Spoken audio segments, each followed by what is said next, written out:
Pernah nggak kalian merekam video di sebuah ruangan yang kalian yakin banget kosong, tapi pas videonya di-play ulang di rumah, ada sosok pucat yang lagi menatap lurus, tepat ke arah lensa? Pernah ngalamin kejadian kayak gitu? Coba deh kalian komen di bawah kalau pernah ngerasain hal ganjil sama kamera atau HP kalian. Karena jujur aja, pengalaman yang mau gue ceritain malam ini adalah sesuatu yang sampai detik ini bikin gue merinding cuma dengan mengingatnya. Sesuatu yang bikin gue sadar, ada hal-hal di dunia ini yang memang sebaiknya nggak usah direkam. Kenalin, nama gue Raka. Gue punya channel YouTube yang lumayan jalan, fokusnya konten horor dan uji nyali. Tapi anehnya, gue sendiri nggak pernah percaya sama hantu atau hal gaib. Buat gue pribadi, mistis itu cuma mitos yang laku dijual. Ujung-ujungnya soal AdSense, soal views, dan engagement. Makanya, gue selalu berani masuk ke tempat-tempat angker. Karena di kepala gue, yang menyeramkan itu bukan setan. Tapi nggak punya uang buat bayar kuliah adik gue. Malam itu, sekitar jam 11 malam, mobil yang gue kendarai melaju pelan membelah jalanan, menanjak ke arah Lembang, Bandung. Gue nggak sendirian.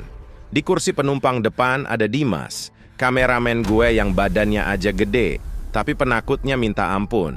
Angin malam aja bisa bikin dia parno. Terus di jok belakang, ada Tari, adik kandung gue satu-satunya. Tari ini agak unik. Dia selalu bawa sebuah handycam jadul, model lama yang masih pakai kaset pita. Itu barang peninggalan almarhum kakek kita. Dia sayang banget sama kamera itu, selalu dibawa kemana-mana, kayak ada ikatan emosional yang aneh. Bang, lu yakin kita mau syuting di sini? Suara Dimas memecah keheningan mobil. Terdengar jelas nada suaranya bergetar. Dia terus-terusan ngeliat ke arah jendela luar yang gelap gulita. Udah, tenang aja Dim. Ini demi AdSense, demi view. Lu tahu kan rumor villa ini? Penonton suka banget konten beginian. Jawab gua santai, sambil terus fokus ke jalanan yang makin susah dilihat. Kabut malam itu di Lembang benar-benar tebal. Nggak wajar. Jarak pandang paling cuma sekitar 2 atau 3 meter di depan kap mobil. Hawa, dinginnya sampai nembus jaket tebal yang kita pakai, padahal AC mobil udah gua matikan dari tadi. Tujuan kita malam ini adalah sebuah villa tua peninggalan zaman Belanda yang ada di atas bukit, jauh dari permukiman warga. Villa yang udah dibiarkan kosong puluhan tahun. Konon katanya, villa ini bukan cuma kosong, tapi punya penghuni yang nggak suka diusik. Tapi ya namanya juga gue, makin dilarang, makin gue jadiin thumbnail video. Sekitar setengah jam kemudian, kita sampai di sebuah pos penjagaan tua di bawah bukit. Portal kayunya ditutup. Gue turun dari mobil buat minta izin. Di dalam pos itu, ada seorang bapak tua. Penjaga kawasan ini. Wajahnya keriput dalam, pakai sarung dan kopiah kusam. Waktu gue sapa, dia nggak langsung jawab. Tatapannya kosong, tapi matanya pelan-pelan bergerak menatap kami bertiga. Entah kenapa, pandangan si bapak tua ini berhenti agak lama ke arah Tari yang lagi mangku tas berisi handycam jadulnya di dalam mobil. Malam, Pak. Kita mau izin masuk ke villa Belanda di atas. Mau syuting sebentar buat tugas. Gua bohong sedikit, biar gampang urusannya. Bapak itu menghela napas panjang. Suaranya serak, berat, dan pelan banget. Bulu kuduk gue entah kenapa tiba-tiba berdiri dengar suaranya. Kalian boleh merekam di lantai 1, kata si bapak. Matanya kini menatap tajam langsung ke mata gue.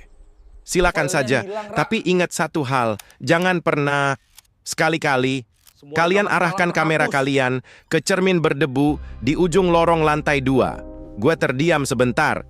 Cermin berdebu di lantai 2? Bukannya takut otak kreator gue, malah langsung traveling. Wah, ini dia nih.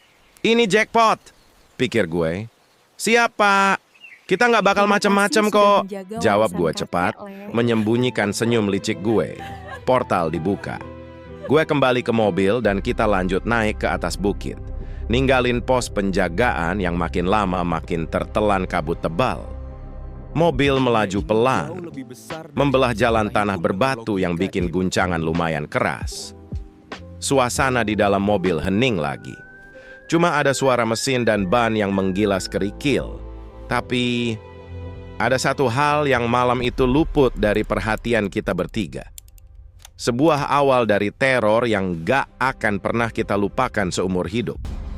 Saat mobil kami perlahan naik ke area villa, di dalam tas ransel Tari yang diletakkan di bagasi paling belakang, handycam peninggalan almarhum kakek itu tiba-tiba menyala sendiri.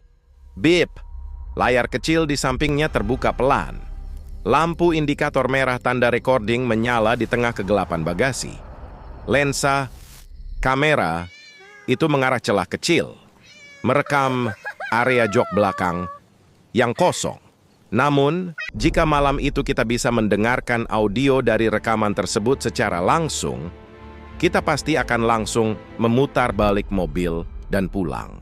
Karena di dalam rekaman kamera yang menyala sendiri itu, terdengar sangat jelas suara dari jarak yang sangat dekat dengan mikrofon.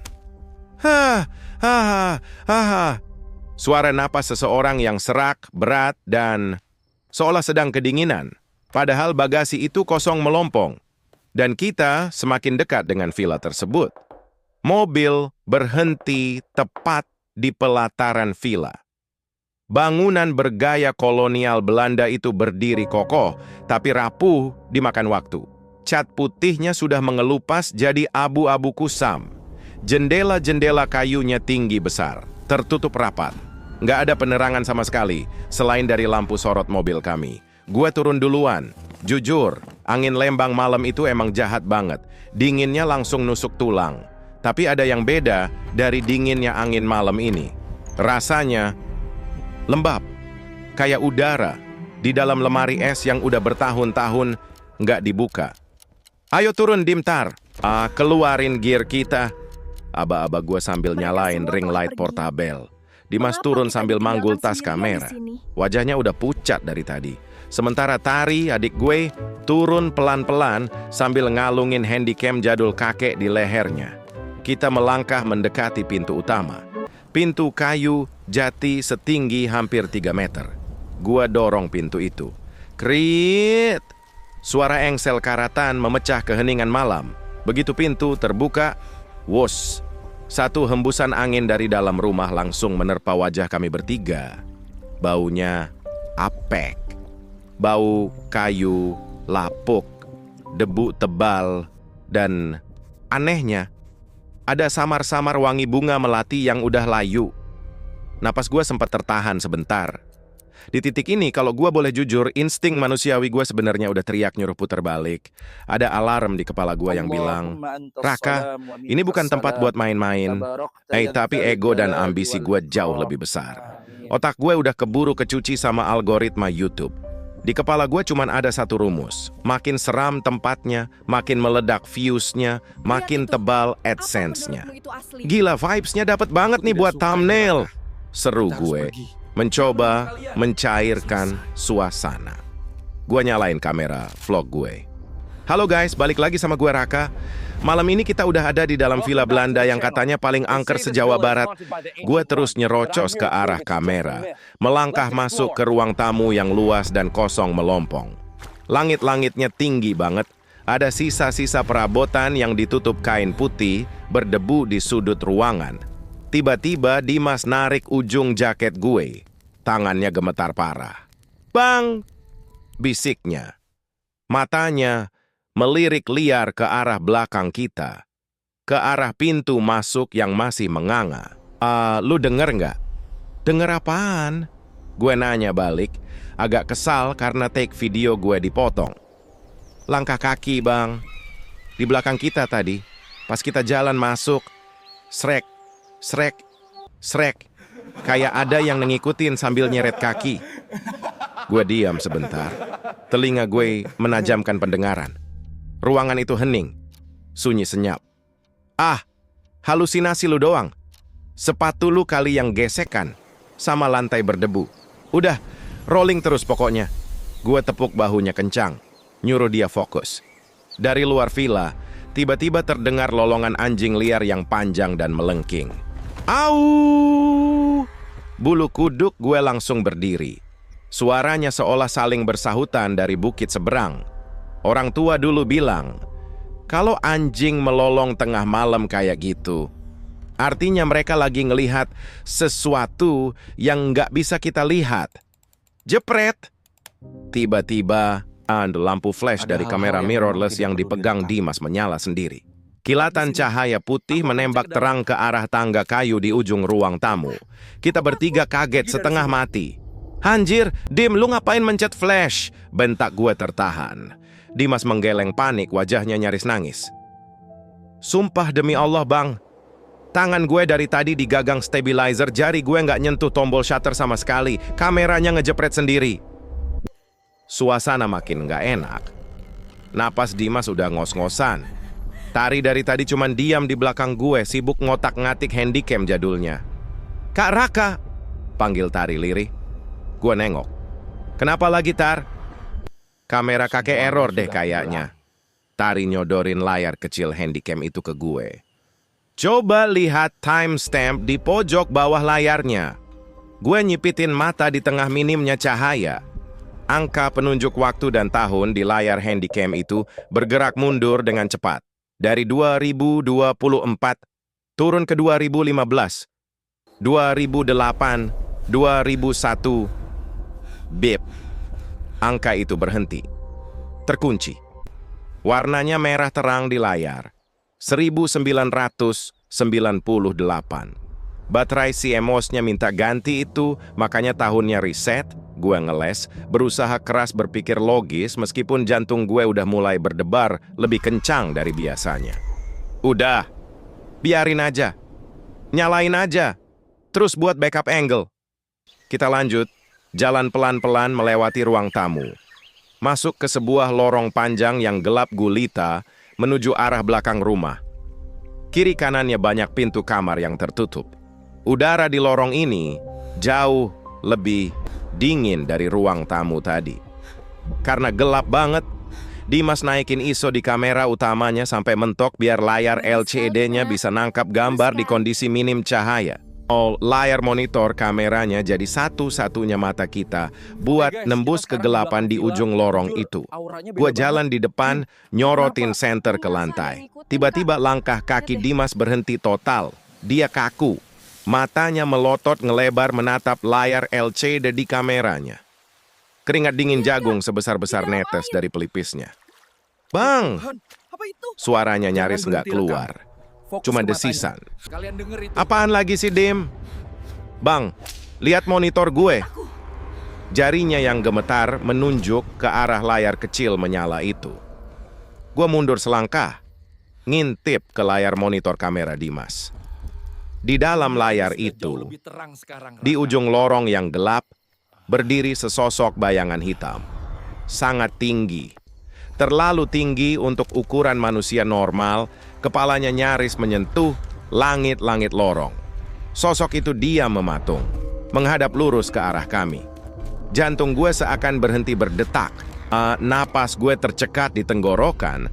Gue refleks ngerampas senter besar dari tangan Dimas, lalu menyorotkan cahayanya dengan kasar lurus ke ujung lorong yang ada di depan mata kami. Terang benderang, cahaya senter menyapu seluruh ujung lorong itu, dan kosong. Nggak ada siapa-siapa di sana. Cuman debu yang berterbangan tertiup angin entah dari mana. Ujung lorong itu benar-benar kosong melompong. Tapi saat gue menunduk, kembali melihat ke arah layar monitor kamera Dimas, sosok hitam tinggi itu masih berdiri di sana, menatap kami. Gue menelan ludah kasar. Tengkuk gue sedingin es. Di layar monitor Dimas, bayangan hitam tinggi itu masih ada. Tapi pas gue sorot pakai senter ke lorong aslinya, kosong. Nggak ada apa-apa. Bang! Balik! Bang! Please! Dimas udah mulai nangis. Beneran nangis. Suaranya gemetar parah. Itu apaan? Oh, Bang. Logika gue berusaha keras melawan rasa takut yang mulai merayap naik ke dada. Itu glitch, Dim. Sensor kamera lu error gara-gara low light dan ISO lu terlalu tinggi. Udah, jangan norak. Sini kameranya. Gue rampas kamera utama dari tangan Dimas. Gue arahin ke lorong, lalu layarnya gue matikan. Problem solved, pikir gue saat itu. Bodoh banget emang. Kalau gue inget-inget lagi kelakuan gue malam itu, rasanya gue pengen nampar muka gue sendiri. Konten di lantai 1, kurang nendang, ucap gue. Mencoba terdengar percaya diri, padahal jantung gue udah jedak-jeduk nggak karuan. Kita naik ke lantai 2. Yang bikin penonton penasaran itu, cermin berdebu yang diomongin bapak penjaga tadi. Kak, jangan aneh-aneh deh. Kakek selalu bilang, kalau udah dilarang jangan dilanggar. Tari akhirnya buka suara. Tangannya menggenggam erat handycam jadulnya di depan dada. Wajahnya pias. Gue menatap Tari. Ada rasa bersalah sejenak ngelihat adik gue ketakutan. Di kepala gue sempat terlintas mikir, apa gue batalin aja ya? Tapi bayangan soal trending topik AdSense cair dan uang kuliah. Tari semester depan yang belum kebayar. Langsung nutupin akal sehat gue. Bentar aja Tar, 5 menit. Kita rekam cerminnya, bikin closing. Habis itu kita pulang beli martabak kesukaan lu. Janji, bujuk gue. Tanpa nunggu persetujuan mereka berdua, gue balik badan dan melangkah menuju tangga kayu besar yang melingkar ke lantai 2. Dimas dan Tari nggak punya pilihan lain selain ngikutin gue dari belakang. Mereka nggak berani ditinggal sendirian di bawah. Kriet. Setiap anak tangga yang gue injak ngeluarin suara decitan kayu lapuk. Suasananya makin nggak masuk akal. Bau melati yang tadi samar, sekarang makin menyengat. Campur sama bau anyir darah kering. Sampai di ujung tangga lantai 2, hawa dinginnya beda. Bukan dingin angin gunung, tapi dingin yang bikin tulang lu ngilu. Lantai 2 ini bentuknya lorong panjang lurus. Di kiri kanannya ada kamar-kamar yang pintunya terkunci rapat. Dan di ujung lorong sana, persis di tengah-tengah dinding pembatas, ada sebuah cermin besar. Cermin oval bergaya Eropa klasik, bingkainya terbuat dari kayu jati berukir yang udah menghitam. Permukaannya tertutup debu tebal banget, sampai lu nggak bisa ngelihat pantulan apapun di sana. Itu dia, bisik gua. Mata gua berbinar. Ini konten emas. Gua jalan cepat, mendekati cermin itu. Dimas dan Tari berdiri agak jauh di belakang gue. Sekitar 5 meter. Mereka berdua diam mematung, nggak berani mendekat. Bang, jangan dipegang bang. Bapaknya tadi udah bilang jangan arahin kamera ke situ. Peringatan Dimas terdengar parau. Gua nggak peduli. Otak gue udah sepenuhnya dikuasai ambisi. Gue nyalain kamera vlog gue, ngarahin lensanya ke wajah gue sendiri dengan latar belakang cermin berdebu itu. Oke guys, sekarang gue udah ada di depan cermin terlarang lantai 2. Konon katanya, cermin ini nggak boleh dibersihkan. Tapi malam ini, Raka bakal buktiin ke kalian semua, kalau mitos, ya cuma mitos. Tangan kanan gue terangkat, memegang lengan jaket gue sendiri. Lalu dengan sekali usapan panjang, srek, gue mengusap debu tebal di permukaan cermin itu. Membentuk sebuah lingkaran bersih di tengahnya. Debu berterbangan. Bau anyir seketika menyeruak kuat banget sampai gue batuk-batuk. Lalu gue memutar kamera vlog gue, mengarahkan lensanya tepat ke arah bagian cermin yang baru aja gue bersihin. Nah, coba kalian lihat, kata gue ke kamera. Di saat yang sama, di belakang gue, Tari perlahan mengangkat handycam jadul kakek. Layar kecil dengan timestamp tahun 1998 itu menyala merah. Tari membidik ke arah punggung gue dan cermin di depan gue. Tari mengintip ke layar handycam. Napas Tari tercekat. Matanya terbelalak ngeri. Dari layar handycam yang sudah glitch dan penuh noise itu, pantulan di cermin bukan menunjukkan punggung gue. Di dalam layar handycam, di dalam pantulan cermin yang gue bersihin tadi, ada sosok perempuan berpakaian putih kotor penuh, bercak kecoklatan. Rambutnya panjang, kusut masai, menutupi sebagian wajahnya yang pucat pasi dan hancur.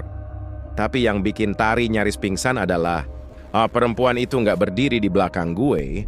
Perempuan itu sedang duduk mengangkang di atas pundak gue. Kedua kaki pucatnya yang menjuntai itu mengunci leher gue rapat-rapat. Tangan kurusnya yang pucat dan berkuku hitam panjang perlahan membelai rambut gue dari belakang. Dan mata perempuan itu menatap lurus, tajam menembus layar handycam, menatap langsung ke mata Tari. Tari membuka mulutnya, mencoba berteriak memperingatkan gue. "Kara, brak!" Belum sempat Tari menyelesaikan panggilannya, sebuah suara dentuman luar biasa keras menggelegar dari lantai bawah. Lantai kayu yang kami pijak sampai bergetar hebat. Itu suara pintu utama. Pintu jati setinggi 3 meter itu baru saja dibanting tertutup dari luar.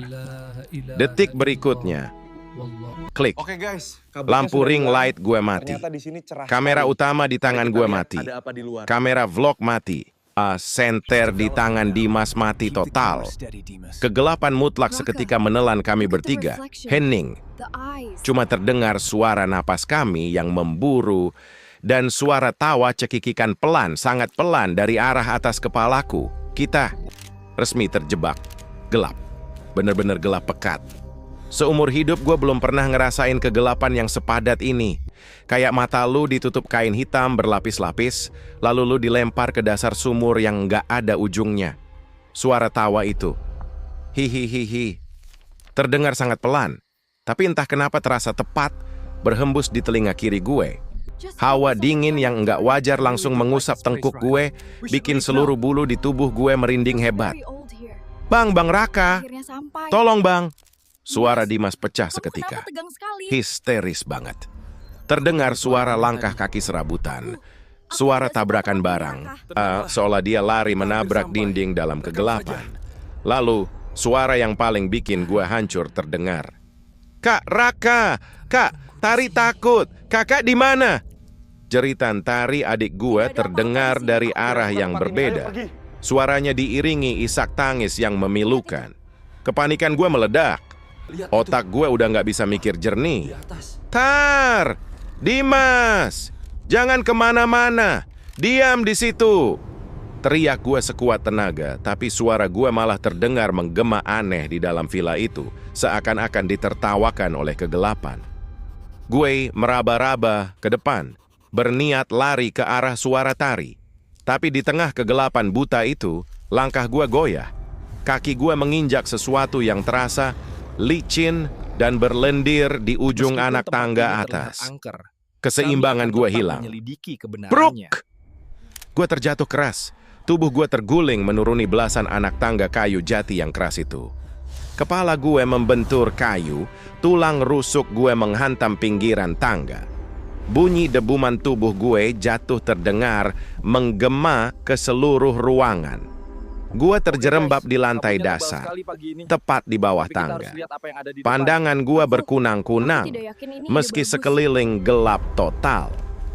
Seluruh badan gue mati rasa saking sakitnya, disusul rasa ngilu yang luar biasa di bahu dan kaki. Ada cairan hangat yang mengalir dari pelipis gue. Darah. Gue meringkuk di lantai yang berdebu dingin. Di saat sendirian dalam kegelapan dan kesakitan itu, pertahanan mental gue hancur lebur. Demi Tuhan, gue abang macam apa? Air mata gue menetes begitu saja. Dada gue sesak, bukan cuma karena benturan, tapi karena rasa penyesalan yang teramat sangat. Di dalam kegelapan ini, semua ambisi gue soal trending, views, dan AdSense terasa sangat murah dan menjijikkan. Oh, niat gue awalnya cuma satu. Cari uang yang banyak buat bayar uang kuliah Tari semester depan. Gue cuma pengen dia bisa belajar dengan tenang, tanpa mikirin biaya. Tapi lihat sekarang, apa yang udah gue lakuin, keegoisan gue, rasa sok jagoan gue, malah ngebawa satu-satunya darah daging yang gue punya ke ambang kematian. Kalau sampai Tari kenapa-napa malam ini, kalau sampai ada hal buruk terjadi sama dia, gue nggak akan pernah bisa memaafkan diri gue sendiri. Sumpah, gue lebih milih mati. Di sini asalkan Tari bisa keluar dengan selamat. Gue harus bangun. Gue harus cari mereka. Dengan sisa tenaga, gue meraba-raba lantai di sekitar gue, mencari apapun yang bisa mengeluarkan cahaya. HP gue entah terlempar kemana saat jatuh tadi. Tapi kemudian, jari gue menyentuh benda keras berbahan metalik. Kamera vlog gue. Gue meraihnya. Jari gue gemetar hebat saat menekan tombol power. Tit. Layar LCD kamera itu menyala. Tapi anehnya, lampu flash kameranya mati total. Kameranya error dan otomatis masuk ke mode night vision. Layar LCD berukuran kecil itu kini memancarkan cahaya hijau terang. Menjadi satu-satunya sumber cahaya di ruangan yang pekat ini. Gue mengangkat kamera itu, menempelkannya dekat ke wajah gue. Gue menjadikan layar LCD itu sebagai mata gue, mengarahkannya ke depan untuk melihat kondisi sekitar melalui filter hijau night vision. Gue menyapu pandangan lewat lensa. Kosong. Ruang tamu itu berantakan, debu terlihat berterbangan jelas di layar hijau, tapi nggak ada tanda-tanda Dimas atau Tari. Hening. Sangat hening. Sampai akhirnya, dari arah atas kepala gue, terdengar suara yang sangat pelan. Krek, krek, shriek. Suaranya persis seperti tulang yang dipatahkan secara paksa, disusul suara gesekan daging yang basah bergesekan dengan kayu langit-langit. Napas gue tercekat, tangan gue yang memegang kamera gemetar makin parah. Dengan sisa keberanian yang gue kumpulkan susah payah, gue perlahan mengarahkan lensa kamera, menengadah ke atas, ke arah langit-langit di atas kepala gua. Pernah nggak lu ngerasa saking takutnya, otak lu sampai berhenti memproses kenyataan? Itu yang gua rasain detik itu. Di layar monitor berwarna hijau terang itu, menempel di langit-langit kayu tepat di atas wajah gue. Sosok perempuan bergaun putih kotor itu sedang merayap. Tubuhnya meliuk dengan pose yang mustahil dilakukan manusia. Kepalanya memutar terbalik 180 derajat, menghadap ke bawah, menatap lurus ke arah lensa kamera gue. Rambutnya yang panjang dan kusut menjuntai ke bawah, ujungnya nyaris menyentuh hidung gue. Matanya putih sepenuhnya tanpa bola hitam, dan bibirnya menyeringai menyamping, lebar, sangat lebar sampai kulit pipinya terlihat robek. Darah gue membeku, tenggorokan gue terkunci. Gue ingin teriak, tapi pita suara gue lumpuh. Brak! Kamera itu terlepas dari genggaman gue yang sudah lemas tak bertenaga. Jatuh menghantam lantai kayu. Namun kamera itu tidak mati. Ia tergeletak miring, layarnya masih menyala hijau terang. Masih merekam. Lensa kamera itu kini menyorot tepat ke arah pergelangan kaki kanan gue dan celah sempit kolong tangga yang sangat gelap di sebelahnya. Gue membeku di tempat, masih menatap ngeri ke arah langit-langit yang kini terlihat hitam tanpa bantuan kamera.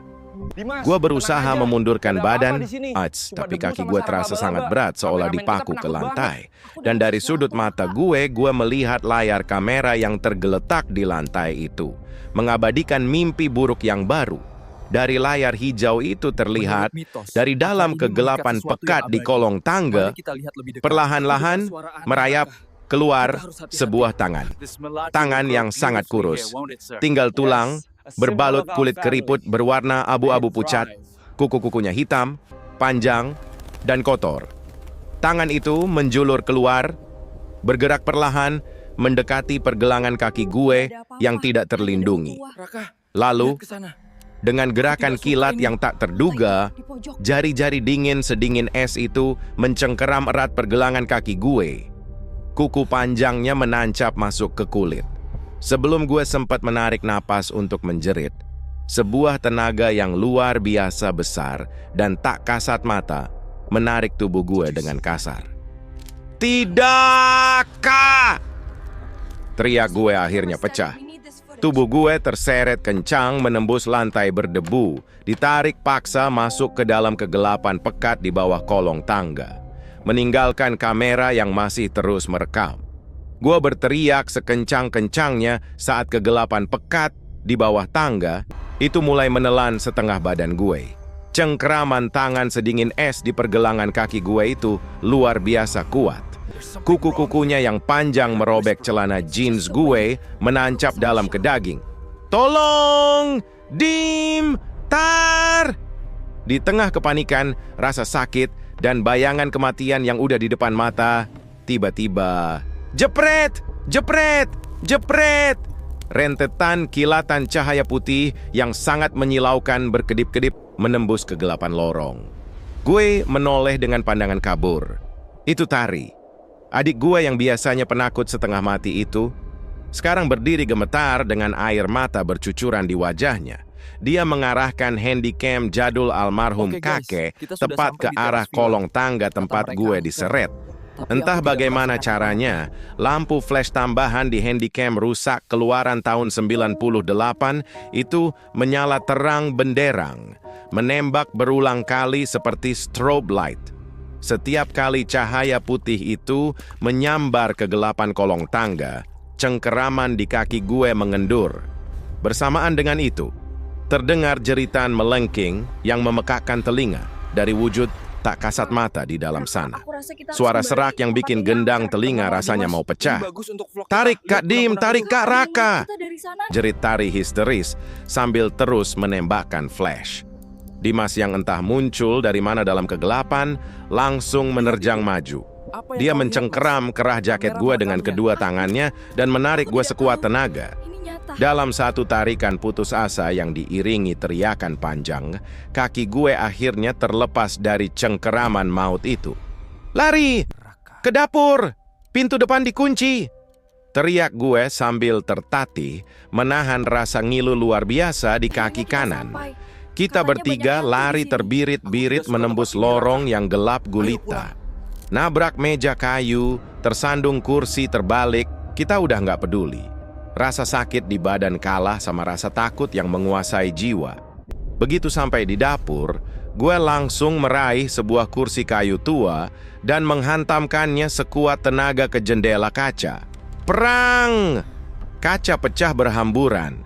Tanpa ragu, kita memanjat keluar satu persatu, melompat jatuh ke semak-semak berduri di luar villa. Gak ada yang mikirin luka goresan di tangan atau wajah. Kita cuman lari, dan lari menembus kabut menuju mobil di pelataran.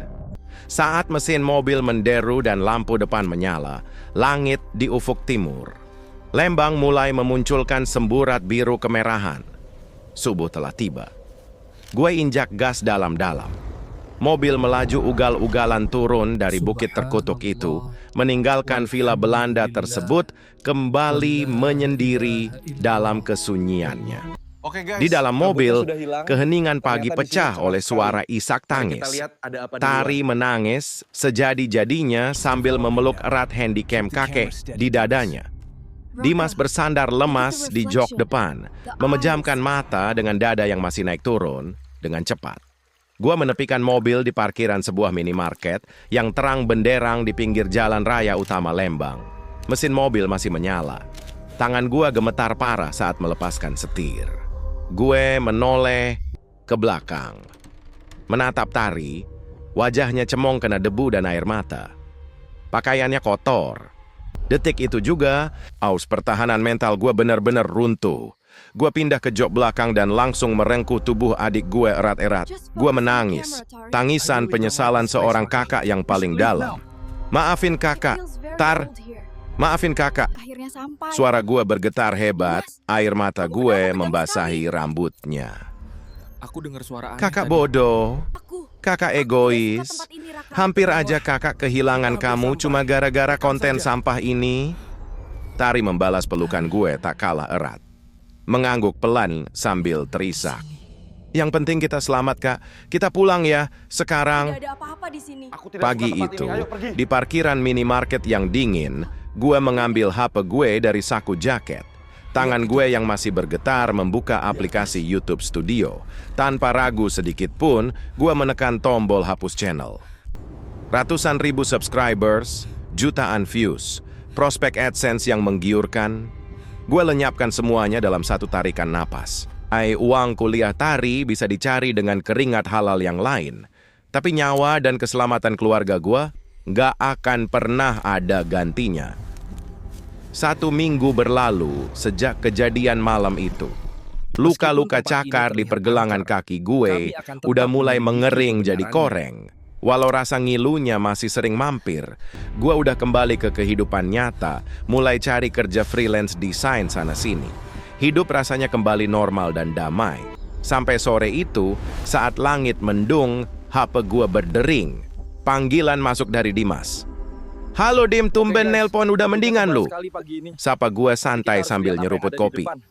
"Bang," suara Dimas terdengar sangat pelan. Nada bicaranya bergetar. Persis seperti malam di villa itu. "Lu lagi sendirian nggak?" "Lagi di teras rumah." Oke guys, lihat jam antik. "Kenapa sih?" Raka, di belakang Serius nih. amat. Aku mohon, ayo kita keluar "Bang, dari sini. gua baru aja selesai mindahin file dari pita kaset handycam jadul adek lu ke laptop. Video pas lu bersihin cermin di lantai 2 itu berhasil keekstrak. Jantung gue seketika berdegup lebih kencang.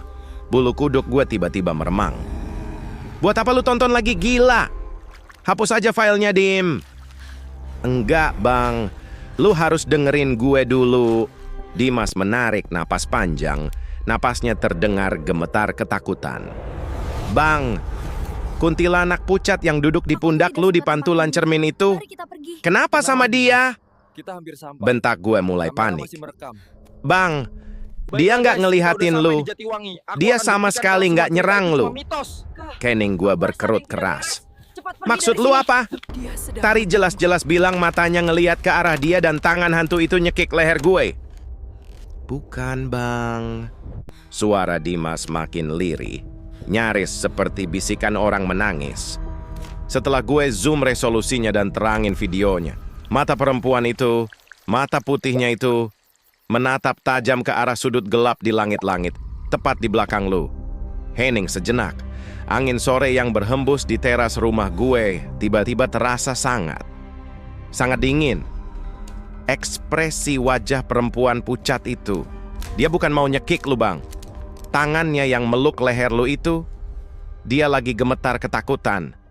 Dia lagi berusaha menutupi mata lu, ngelindungin lu dari sesuatu yang jauh lebih besar, jauh lebih purba, yang bersembunyi di sudut atas ruangan itu. Napas gue tertahan di tenggorokan. Dan di detik-detik terakhir sebelum video handycam itu mati tertutup noise, Lihat itu. Dimas Apa yang melanjutkan. membuat mereka takut? Raka, Sesuatu di tempat sudut ini gelap tidak itu beres. Ayo membuka pergi. matanya yang merah menyala dan tersenyum ke Ada arah sesuatu lu. di belakang kita. Tut. Mana? Tut, Aku tidak lihat. Lihat ke atas, Tut. Kak. sambungan telepon terputus. Meninggalkan gue berdiri kaku sendirian di teras. Mata gue perlahan menatap ke arah bayangan gue sendiri di kaca jendela rumah dengan perasaan diawasi yang rasanya nggak akan pernah pergi.